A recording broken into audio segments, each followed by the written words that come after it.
Hello, everybody. It's been a while. Apologies for that. Welcome to Who the Hell Asked. Byron and Slade here, and we got some big news. Big Yeah, news this so week. crazy week. Like we got so much with Gamescom and some acquisitions and some even with fan games we have a lot of shit going on. So without further ado, let's go ahead and cover these news. So, first off, probably our lightest story of the week, Denuvo. If you don't know what Denuvo is, it is anti-piracy software used on PC. And so they are taking on the task of trying to stop good old Switch emulation, which there's ways you can feel about Switch emulation, whether you're for it or against it. But Denuvo is trying to be the solution for it. And if you know of its reputation on PC, then my god, you know people hate Denuvo on PC. Yeah, so there's a lot of concern because whenever they get involved with games and whatnot, those games tend to run less well. Yes. Overall. I understand that this is, an anti-piracy measure, so I don't have any problem with Nintendo taking this approach because, it's their current, platform that they sell games on and whatnot. I don't necessarily think it's cool when you could buy the game to pirate it, necessarily. I think it's a little bit different when the game's no longer available or it's not, widespread or easily, what's the word I'm looking for? Easy to acquire. Yeah, easily available. Yeah, easily available. Yeah. So that's just my thoughts on it. Unfortunately, like I said, I'm not a big fan of this company's track record. Yeah, which isn't exactly great. And, I don't remember where I saw this, but I saw somewhere the company said, oh, Denuvo on Switch isn't going to affect performance. And I'm like, bull fucking shit. Because if it hurts performance of games on PC, then it definitely is going to hurt performance on Switch. And, compare a gaming PC like the one next to me, Ryzen 5 2600X, GTX 1660 Super, would probably be a bit more in a better shape to handle Denuvo than a Nintendo Switch with a mobile SoC from, 2015, 2016? Oh, yeah. But yeah, so... And plus, Denuvo has gotten cracked within minutes, within hours on PC, and people are going to find a way to crack it in minutes, hours, days on Switch. So, good luck, Denuvo, and there are better ways to try to stop the Switch emulation problem, in air quotes. But speaking of things that aren't a problem, Slade, we have someone big in the gaming industry who's now a YouTuber. That is correct. And boy, I actually love watching this channel. So I'm sure a lot of you know Masahiro Sakurai, the creator of Kirby, Super Smash Brothers, and then just game developer extraordinaire, right? He has made a YouTube channel that covers the some basic core concepts of video game design. Yeah, so the channel is called Masahiro Sakurai on Creating Games, and currently there are 5 videos on the channel. The About This Channel, which I... hovering over, I think this is the one video I have watched. I love the artwork that's used in the video. And then he's also got, his resume on there, like all of this creative work that he's done in the industry that he's presided over. So a video about stopping for big moments, about Kirby's Dream Land, which happy 30th anniversary Kirby, and what's in a frame. So if you like game development, this is, I think, a very good YouTube channel for you. And it's in English. And I think it's also in Japanese with the... That's right. So it's kind of funny because in his About This channel, he kind of went over stuff about the algorithm and whatnot. He was worried that his channels would kind of take each other down. But it's just funny he's wrong. listening to him talk about YouTube specific stuff. Yeah, that's so weird. You never thought Yeah. like when we talk about it, it's like normal because like we're in that generation. Sakurai is certainly not in that generation, but hey, Masahiro Sakurai is a YouTuber. Yeah, so definitely go check it out. This is Yeah. some pretty high level stuff, and he's doing it independent of Nintendo. Yeah. I think there's a lot of really good information here, whether you're trying to develop video games or you just are passively interested in video games. There's a lot of great stuff here. Yep. And well, let's get on to good old Gamescom. First off, of course, with Sakurai being a YouTuber, Hideo Kojima is a podcaster. Yup. Yeah, he's got a podcast that will be coming exclusively to Spotify starting in September. So that's interesting. But let's actually get into the Gamescom news. First off, Sonic Frontiers got a brand new story trailer, which seems like the story is going to be going in a bit of a darker direction, a la Sonic Adventure 2, Sonic Unleashed, Shadow the Hedgehog, like that era. And we got a release date, November 8th. That is correct. So that's going to come out this holiday season. It's going to compete with the likes of Pokemon and a bunch of other high branding titles. So Oh yeah, best of luck to Sonic. I think the game's honestly looked incredible since the initial backlash of the whole. I feel like IGN's like deliberately sabotaging the game or something. The IGN first, man. That's still the biggest marketing L Sega has had in a long time. Yeah, they've had some L's on that front. So Yeah, they've had hella L's, but yeah, looks good. This one might take the cake. But yeah, it looks good. I do fear its release date being a day before God of War Ragnarok and being like 10 or 11 days before Pokemon. It's kind of gonna get swept up in the gaming news landscape by God of War, and then on Switch, where, let's be honest, Sonic's probably going to do the best. It's going to be a bit of a tough competition with, the gargantuan known as Pokemon Scarlet Violet. But yeah, it's just weird because like if they're gonna be like sandwiched between the hardcore gaming audience and the casual gaming audience on these two titles, and I feel like there's kind of no winning with this release date. Like usually, a lot of people don't agree with this concept.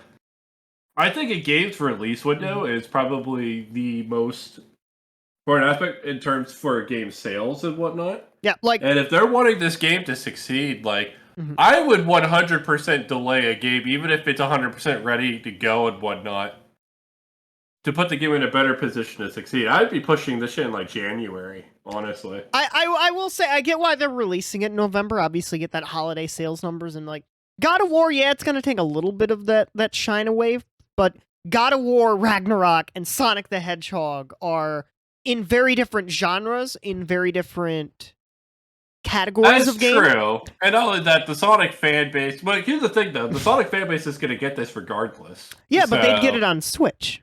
Actually, no. Well, maybe for them, it had to be about attracting, different, players, yeah, and whatnot. But because, like I said, the Sonic fan base will buy and eat anything up. Like you've seen some of the titles they've released that have gone on to be moderately successful, despite being steaming garbage bins of fire. Yeah, but obviously with the latest bits of gameplay, looks good. Looks actually good. This one legitimately looks really good, and I'm actually excited to give it a shot. Yep. Hopefully, fingers crossed. Hopefully, it's good. Speaking of things that hopefully are good, from good old PlayStation, we have the DualSense Edge. That's correct. So we got a nice little semi-customizable controller here. They added some, I want to say back pads. Yep. Like you were calling them. And some removable, the joysticks are removable. And yes, I think the shoulder buttons are as well. Thank the heavens, in case your analog stick gets drift, you can just change the sticks on this one. But yeah, this is like the Xbox. Oh god, what the fuck do they call the Pro controller like for Xbox? I'm trying to think of the name of it. I don't know either. The Elite controller. The Elite controller. Yeah, think of this as like the Elite controller, but for PlayStation. Yeah, so ultra customizable controls. You can remap or deactivate specific button inputs, fine-tune your aiming by adjusting the stick sensitivity in dead zones, multiple savable profiles, and on-controller interface with these nice little switches on the back, replaceable stick modules, and of course the same old built-in stuff that you would just expect with a regular DualSense. You also get a Type-C braided cable, which you can also use wired, which is good. By the way, Type-C godsend, thank God. Yeah, I'm Type-C. so glad thank they are God. moving Thank on God the from... whole gaming industry's moved on to Type-C at this point. Yeah, no, it's great. Sony, I figured they were going to be the ones to drag their feet, so the fact that their latest controller is Type-C is great. No, I didn't think they would. Bro, they've been using micro USB fucking outports for like God knows how long, Byron. True. But yeah, I don't like the glossy plastic that's by the analog sticks. I'm not the biggest fan of that, but I do like the circle, square, triangle, and cross that's on the touchpad. It's only available in white as of right now. We don't know if it will be available in any other colors, and we don't have a price I imagine yet. it will be at some point. And yeah, we don't have a price yet. If you had to take a guess. I would say it's probably going to be somewhere around $80. Probably more. Wait, 80? Controllers. Yeah, for this. Oh, for this, you need to think, I think, a little bit higher. You need to think like... triple digits. Oh, dear Yeah, Lord. you need to think like Xbox Elite controller price. Because this is basically it for Sony. This is the Xbox Elite, but for PlayStation. How much is the Xbox Elite controller? I'm pretty sure it's nearly $200. Oh my God! People would pay that much. Yeah, people like the customizing of the controllers. Elite controller Series 2. So it is about... it's $154. Yeah, about $150, $170. I'm thinking somewhere around there. Maybe $200 if they're feeling extreme. You know what? Talking about extreme pricing, let's go ahead and continue on with more Sony news. All right, fuck it. We're doing this early, aren't we? All right, cool. Oh my Lord. Let's just do it. PS5 price increase. Yeah, let's do that. Let's just talk about the big elephant in the room. So yeah, we briefly mentioned that the numbers for Sony weren't looking great a few weeks ago when we covered PlayStation's financial numbers that they had publicly released. And let's just say this is not how I had expected them to respond to their financial numbers not looking so well. Yeah, they did think this, if anything, this is the opposite. Yeah, they did mention high global inflation rates. So here are the new prices in Europe. The disc edition of the PS5 will be €549, and the digital edition will be €449. And you can see all the other prices. UK, Japan, which will be effective as of September 15th. China, Australia, Mexico, Canada. You can see the prices we have on screen. And Japan is probably the most affected because it is up by, I believe, about 20-25%. Mm-hmm. And the euro is on pace with the dollar. €1 is $1, which is not good for the euro. Typically, it's a little bit above the US dollar. Yeah, I'm about to say, euro to US dollar. Let's actually look that up right now because I've been, kind of looking into it for the previous few times. Byron is exactly right. Right now, €1 is $1 US. Yeah. That is a disaster. Yeah, and a funny thing about the US dollar, the US isn't affected in this.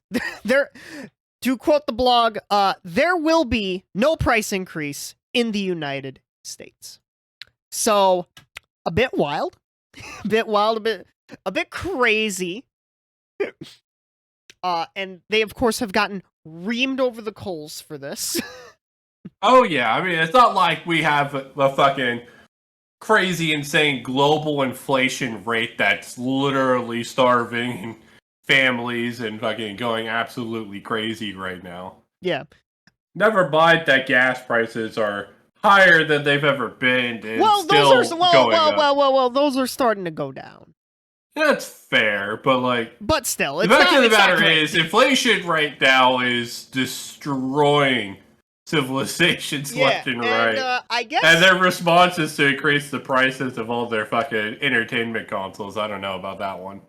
Yeah, so it's interesting that they didn't do this in a way that, quote unquote, hid the price increase, because something Sony has recently done, and I know a few friends of mine have recently gotten the Horizon bundle, because that's been one of the only available things for the PS5 console is the Horizon bundle, which I do believe is, I think, it's at least more than the base price in the US. So I'm surprised Sony didn't bundle in, I don't know, like maybe a game, like a Horizon Forbidden West, and or include like 3 to 6 months of PlayStation Plus Premium to hide the price increase, which I think that probably would have honestly been the better strategy, because then you could also potentially convert some of those people you have given like 3-6 months of PS Plus Premium into actual long-term PS Plus Premium subscribers. Not only that, but you could also make an argument to shareholders and customers and whatnot that the price increase is also giving the customer more value. Yes. In terms of what they're getting. Yes. Instead of just being a flat price increase that ultimately doesn't do anything extra for the consumer. Yeah. So I know people in Japan have been fucking going, are you kidding me? And also Square Enix put Final Fantasy 16 on other platforms. Oh my lord. Because that's the big Japanese game for PlayStation, because obviously we covered a long time ago, Japan Studio ain't really much of a thing anymore. Yeah, there is Team Asobi, and they're probably working on something more in the vein of closer to like what Sony Japan Studio was making. But man, what are your thoughts overall on just this insane price increase? This is a disaster and a terrible move. Not even just the fact that like more expensive equals bad, but like this feels incredibly tone deaf to everything that's fucking going on right now. Like, I get that inflation is like the largest reason why they're increasing prices is so they can maintain some form of profitability or whatever. Yep. But if you think for a minute that some struggling family in like fucking Europe or in Canada or something is going to fork over 15 to 25% extra for a fucking console. Yeah, you're absolutely insane. Yeah, in Canada it is going to be $649.99 for the disc drive version, $519.99 Canadian for the digital edition. Yeah, people just don't have that kind of money they could just pull out of nowhere. Because it's not like people's wages have gone up with this crazy inflation rate. No, they've stayed steady. So. But yeah, and obviously bad optics for Sony, considering that, at least as of right now, Microsoft and Nintendo have been like, nah, we'll keep prices the same. Nintendo, obviously, they make money off of their consoles. Now, Sony has apparently, in the past year, starting this year, they have started to make money on the PS5. But I guess, as you can see, I guess nobody expected trying to backpedal that progress, apparently. We'll see. I think people will in some regions will still buy, considering PS5s are already still hard as shit to get. That is true. Yeah. And I feel like artificial scarcity is another reason why people are buying these at exorbitantly high prices as well. So maybe they're taking advantage of that and playing into it. Well, I wouldn't say artificial scarcity. I'd say scalpers. Scalpers. That's what I was getting at. But yeah, obviously Nintendo, they make money on their consoles. They use older enough hardware that even though, they're still facing issues, it doesn't seem as prevalent as it is with Sony. And obviously Microsoft can just loss lead for days. They got enough money. They threw $69 billion at Activision Blizzard King. Oh yeah, like Microsoft's sitting pretty. They're not going to see a profit for their video games department for at least another decade to like profit past all the acquisitions they've made and whatnot. But they're thinking in that Netflix headspace of, oh, we have Game Pass, which I believe we're Phil become Spencer. A game fucking streaming service. Yeah, I believe Phil Spencer has said wants to be the Netflix of gaming, or at least that's a term I've heard thrown around by people. It's the Netflix of gaming. So, like Netflix, they could just be a loss leader for God knows how long. Because it's Microsoft. But yeah, that's the PlayStation news, I guess, for this episode. We got a DualSense control. Oh, one other thing I want to bring up. PSVR 2. How much do you think it's going to be considering the increased price? I didn't even think about that. Oh my lord. Because in the VR world, Meta, formerly Facebook, increased the price, I believe a few months ago, of their Quest 2 to $400. Oh my lord. From, I believe, $300 previously.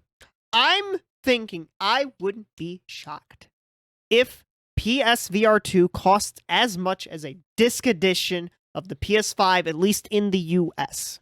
If not more, quite frankly. I think you're probably right, honestly, and that's kind of scary to think about for the future of VR in general. Which already is a niche thing to begin with. Yes. Do you have a price prediction or no? No, I have nothing. I think with the economy being like how it is worldwide and whatnot, I think it's just things right now are too volatile and unpredictable to really tell what these companies are going to decide to do. Yeah. I didn't think Sony was going to come out and do a 15 to 25% increase of their fucking consoles. Yeah, nobody. But here we are. Nobody expects the PlayStation price increase inquisition. Yeah, so here we are. Yeah. Also, speaking of PSVR 2 real quick, it will be coming out early 2023. That was confirmed by Sony this week. But yeah, so that's the Sony news. Let's head back to Gamescom. Running it back to Gamescom. We got a release date from New Tales from the Borderlands, the Deluxe Edition, and the regular edition as well. October 21st. Yep. This year. Yep, New Tales of the Borderland. Pretty cool for Borderlands fans. We got Killer Clowns from Outer Space, the game, from the makers of the Friday the 13th, the game, which is going to be another multiplayer horror shooter. We have Dead Island 2, which got a reveal and a release date. It's taking place in Los Angeles.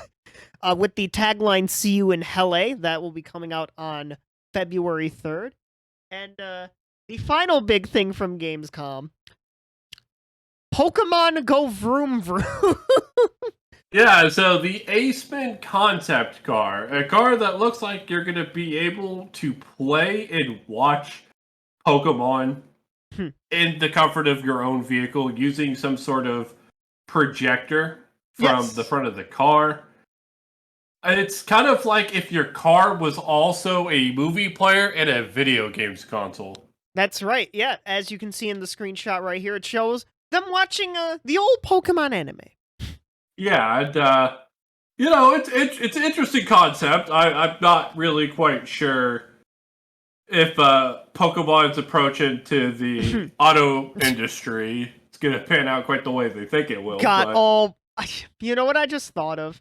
And here's a better look at the Aceman. Imagine Pokemon Go integration. There we go. It fucking literally projects the Pokemon you're trying to catch. I think they also have a screen like in the car.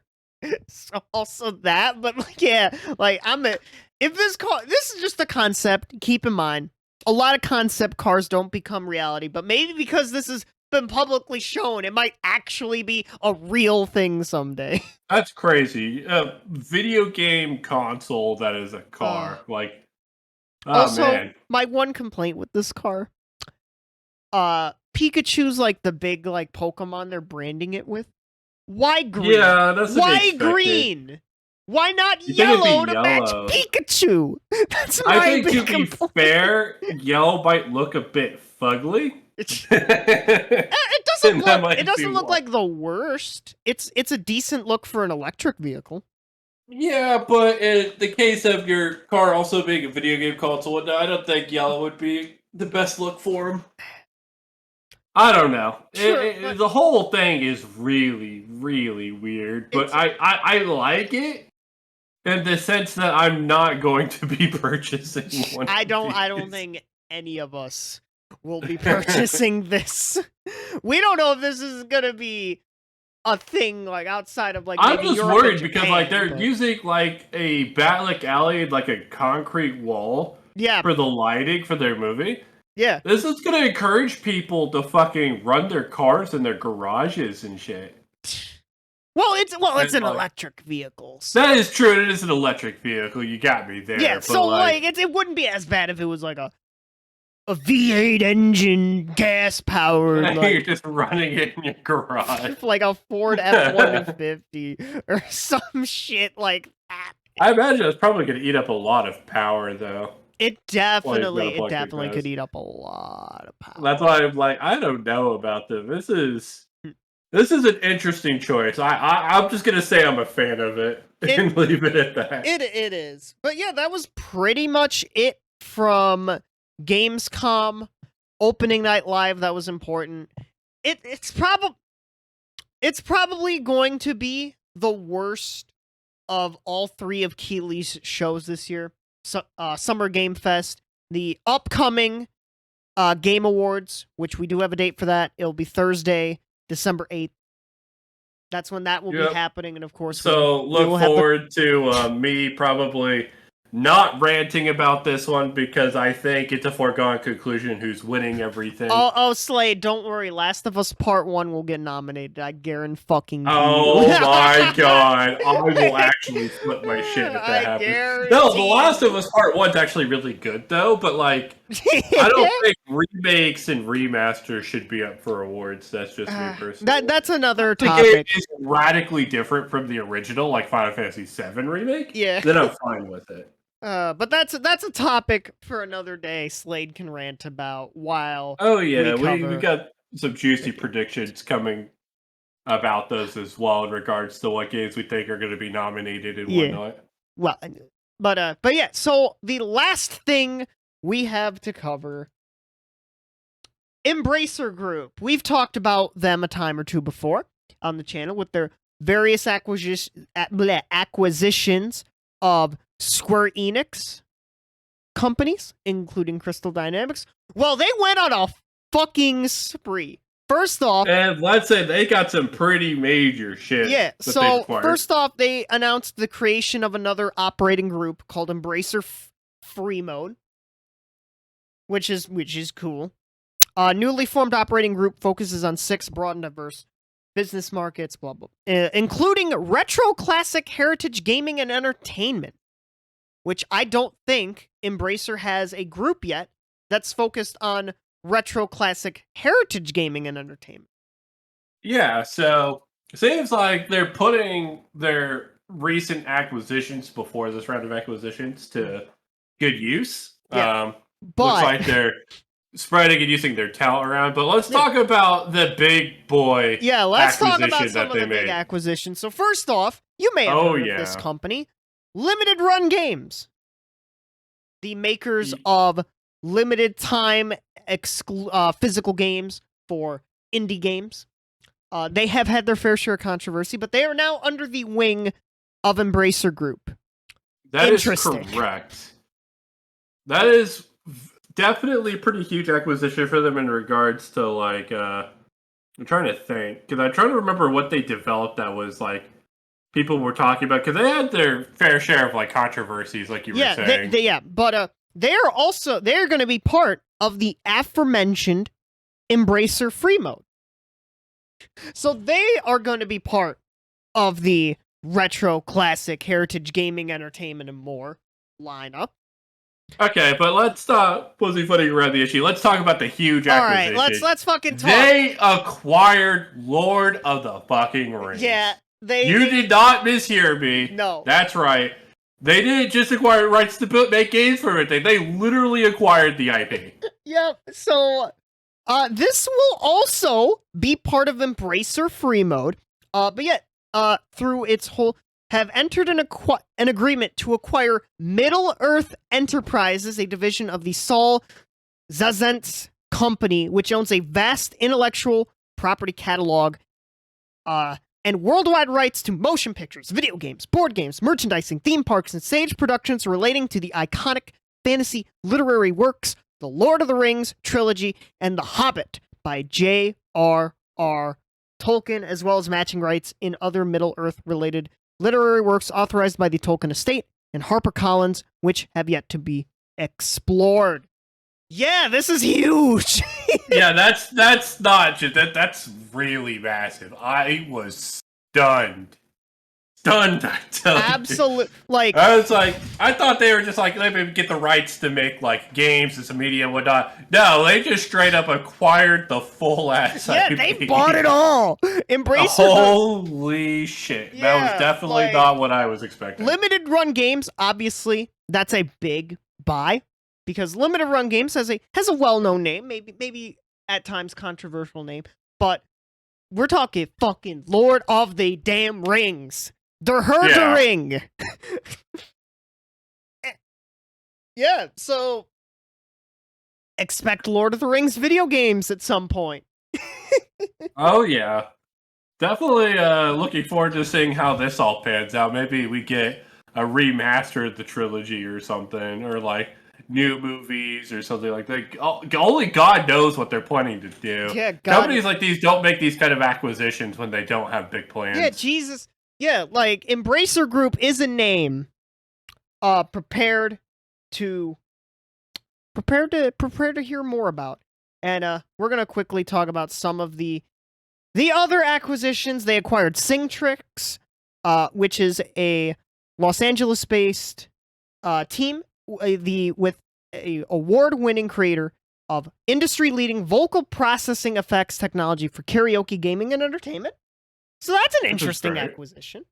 Oh yeah, getting the best in that industry there. Yep, and the Singtrix team has a 25-year history of developing iconic music games and is noted as the first to patent the core technology behind Guitar Hero. So that's very interesting acquisition for them. Tuxedo Labs has been acquired. They created the revolutionary technology that opened up vast possibilities for emerging gameplay, user-created content with their hit title Teardown, and Tripwire, which is a unique studio. Yeah, so they went fucking ham. Yeah, Tripwire are the creators of Killing Floor and Rising Storm series. Yeah, holy acquisitions, Batman. Yeah, it just kind of feels like that's the name of the game nowadays. All these major publishing studios and large console companies are just acquiring fucking everybody. Yeah. So, never in my wildest dreams did I think that the full IP was going to be bought out for Lord of the Rings. Imagine like if somebody just straight up bought out like Harry Potter in its absolute totality. My God. Why does my gut say that may happen at some point? Yeah, it might. I mean, honestly, we see what Disney has done with Star Wars and like a bunch of other things. It's just weird that Embracer Group is the group that like acquiring Lord of the Rings. Yeah, Embracer Group, which I will say this, before the pandemic, we wouldn't have known who the fuck Embracer Group is. And now look at them. They're big enough that they can outright buy Lord of the fucking Rings. Yeah, that's so crazy. Jesus. But yeah, that's it. That's it for this week in gaming. Jesus fucking Christ. Yeah, what a week it was. We didn't even like 100% cover absolutely everything. Like I said, we briefly mentioned some stuff going on with a certain fan game shit show that we will probably cover next week. Yeah, so we will wait to cover that one for next week in case any more details emerge on that. But yeah, this has been Byron. And this has been Slade. And we will see you all next week for more of that gaming news goodness. Bye-bye, everybody.